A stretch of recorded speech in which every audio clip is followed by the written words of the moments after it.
बच्चों का जन्मदिन हमें किस प्रकार मनाना चाहिए, ये हमें सीखना चाहिए। आजकल बच्चों के जन्मदिन में हम लोग केक ले आते हैं, काट करके मोमबत्ती बुझा करके और हैप्पी बर्थडे टू यू कह लेते हैं। समझदारी का विषय है, कॉमन सेंस है, तो आप समझेंगे। हमारा जो भारत है, हम लोग दीपक बुझाना नहीं जानते, हम लोग तो दीपक जलाना जानते हैं। हम लोग दीपक जलाते हैं, दीपक को कभी बुझाते नहीं हैं, और फूंक मार करके तो कभी नहीं बुझाते। बुझाना होता है दीपक को तो कपड़े से बुझाते हैं या हाथ से ऐसे बुझा देते हैं, पर मुंह से नहीं बुझाते, फूंक मार के नहीं बुझाते। सही है क्या? हमारे भारत में दीप जलाने की परंपरा रही है, ज्योत से ज्योत जलाते चलो, प्रेम की गंगा बहाते चलो। पर विदेशी कल्चर बुझाना जानता है, आज वही कल्चर को भारत अपना बैठा है। आजकल बच्चों का जन्मदिन होता है तो बच्चों से ही दीप बुझाया जाता है। अरे पढ़े लिखे हो, पढ़े लिखे, थोड़ी तो अक्ल होनी चाहिए, कॉमन सेंस भी तो कोई चीज होती है। दीपक बुझाना क्या ये उचित है? आप आरती करते हो भगवान की तो दीप बुझा के कि जला के? दीपावली में दीप जलाते हो कि बुझाते हो? गृह प्रवेश में दीप जलाते हो कि बुझाते हो? हर शुभ कार्य में दीप जलाया जाता है, और बच्चे के जन्मोत्सव में दीप बुझा रहे हो। बताओ, भारतवासियों को आपको शोभा नहीं देता।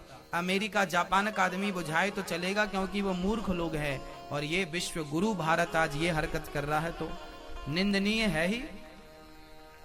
आप समझदार लोग हैं, पूरी दुनिया में सबसे ज्यादा शिक्षित भारत में ही हुआ करते थे। अब प्रेजेंट में कितने हैं मैं नहीं जानता। शून्य का आविष्कार भारत ने किया, आर्यभट्ट भारतीय थे।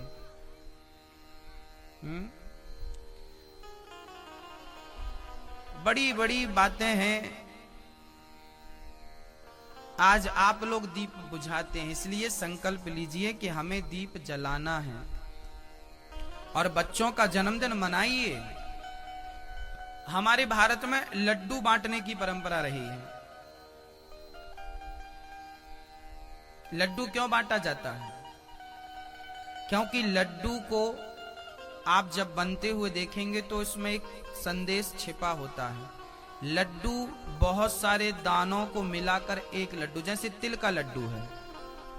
तिल का लड्डू कैसे बनता है? अभी तिल का लड्डू बनने का समय आ रहा है जनवरी में, मकर संक्रांति।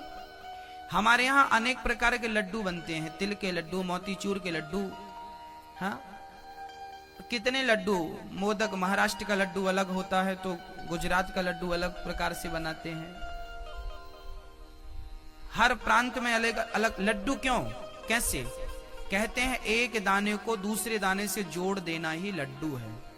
अर्थात लड्डू बांटने का, लड्डू खाने का अर्थ ये था कि जैसे लड्डू एक से दूसरे दाने से जुड़ा है, एक दाना दूसरे से, दूसरा दाना तीसरे से, ऐसे ही लड्डू के बहुत सारे दाने संगठित रहते हैं। ऐसे हमें भी अपने घर परिवार में, समाज में संगठित रहना चाहिए लड्डू की तरह। जैसे लड्डू का हर दाना संगठित होता है, ऐसे ही हमें लड्डू की तरह संगठित होना चाहिए। और केवल संगठित नहीं, लड्डू मीठा भी होता है। हमारे रिश्तों में लड्डू की तरह मिठास भी होनी चाहिए। ये लड्डू खाने के पीछे का संदेश था, इसलिए लड्डू खाने की परंपरा भारत में रही है। भगवान भी मक्खन का गोला खाते थे।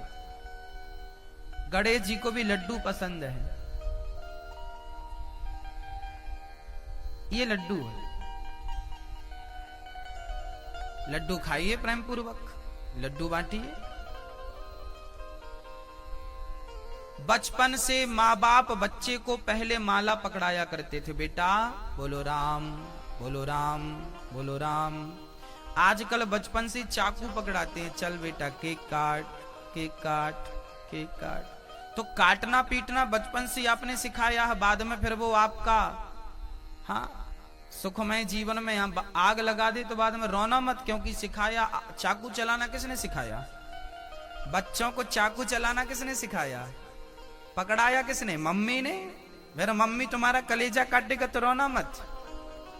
हाँ, तुम्हारे गर्दन पे चाकू चलाए, सीने में चलाए तो रोना मत, सिखाया भी तुम नहीं है। जैसे संस्कार दोगे वैसा ही चरित्र बनेगा बच्चों का।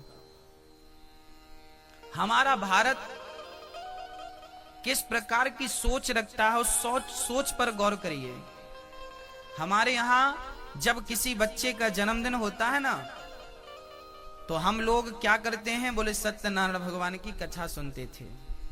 उससे क्या होता है, घर पे भगवान का नाम होगा, कीर्तन होगी, इसी बहाने कन्याओं का, ब्राह्मणों का आगमन होगा, वो लोग अन्न खाएंगे तो अन्न भी शुद्ध होगा, कीर्तन होगा तो वातावरण भी शुद्ध होगा, पंडित जी छोटा सा हवन कराएंगे तो घर का वातावरण शुद्ध हो जाएगा, भगवान का और विप्र देवताओं का बच्चों को आशीर्वाद मिल जाएगा, बच्चे दीर्घजीवी बन जाएंगे। यही जन्मदिन था। जन्मदिन में बच्चों को ले जाओ गरीबों के बीच में। ठंडी आ गई है, गरीब बच्चों को स्वेटर बांटो, गरम कपड़े बांटो, बच्चों को जूते चप्पल बांटो, छोटे छोटे गरीब बच्चों को। आपके आसपास जो गरीब लोग हैं उनके पास जाओ, उनसे पूछो भाई आपको क्या असुविधा है। किसी का घर चू रहा है, अर्थात बारिश का पानी घर के भीतर आ रहा है, टप टप टप टप पानी टपक रहा है, और आज आपके बच्चे का जन्मदिन है, तो आपको उसके घर जाना चाहिए और बोलना चाहिए कि भाई आपका घर टू रहा है, चू रहा है, क्या हम आपको मदद कर दें क्या? अरे लोहे की चादर ही दिलवा दो, उसको चद्दर दिलवा दो, छत पे डाल लेगा बेचारा, उसके घर पानी आना बंद हो जाएगा। आप जिस प्रकार की हेल्प कर सकें अपने आसपास के लोगों को, उस प्रकार की हेल्प करना चाहिए, मदद करना चाहिए। यही मानवता है ना? और हम लोग तो हजारों रुपए बच्चे के जन्मदिन में उड़ा देते हैं, और बाजू का घर छत टपक रही है, कोई फिक्र नहीं। भाई इंसान वो नहीं है जो केवल अपना देखे, अपना पेट पशु पक्षी भी भर लेते हैं भक्तों, पर सभी में बांट कर खाए उसे इंसान कहते हैं। इंसान केवल अपने नहीं देखता, अपने नहीं सोचता, वो अड़ोसी पड़ोसियों की घर जाता है। हम लोग कौन से लोग हैं? हम लोग बोला करते हैं विश्व का कल्याण हो। हम कौन लोग हैं? हम विश्व की चिंता करने वाले लोग हैं। ये सुठालिया क्या है? ये सुठालिया गांव नहीं है। ये सुठालिया में जितने लोग हैं और जितने घर हैं, ये पूरा सुठालिया गांव की तरह ना रहे, एक परिवार की तरह रहे। वसुधैव कुटुंबकम। गांव का हर सदस्य हमारा परिवार है, चाहे वो अमीर हो, गरीब हो, ब्राह्मण हो, क्षत्रिय हो, वैश्य हो, शूद्र हो। गांव का हर सदस्य हमारा एक परिवार है। पूरा मध्य प्रदेश हमारा एक परिवार है, पूरा भारत हमारा परिवार है। और भारत नहीं, हम लोग जयकारा लगाते हैं विश्व का कल्याण हो। हम विश्व की चर्चा करते हैं, हम विश्व के कल्याण का सोचते हैं। वसुधैव कुटुंबकम शास्त्र हमें संदेश देते हैं कि ये पूरा विश्व तुम्हारा परिवार है। चाइना पूरी दुनिया को व्यापार की दृष्टि से देखता है, अमेरिका पूरी दुनिया को व्यापार की दृष्टि से देखता है, लेकिन भारत पूरी दुनिया को परिवार की दृष्टि से देखता है। ये भारत का दृष्टिकोण है, ये भारत की थिंकिंग है, ये भारत की सोच है।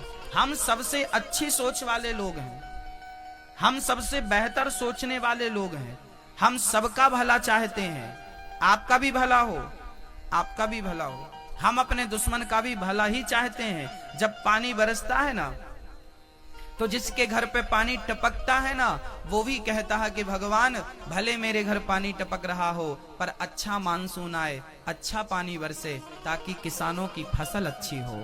जिसका घर टपकता है वो भी अच्छे मानसून की कामना करता है। हमारा भारत, हमारे लोग केवल अपनी चिंता नहीं, विश्व की चिंता में ही चिंतित रहते हैं। ये भारत की सोच है।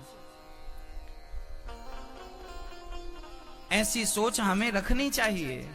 और जन्मदिन किस तरीके से मनाएं आप समझ गए होंगे।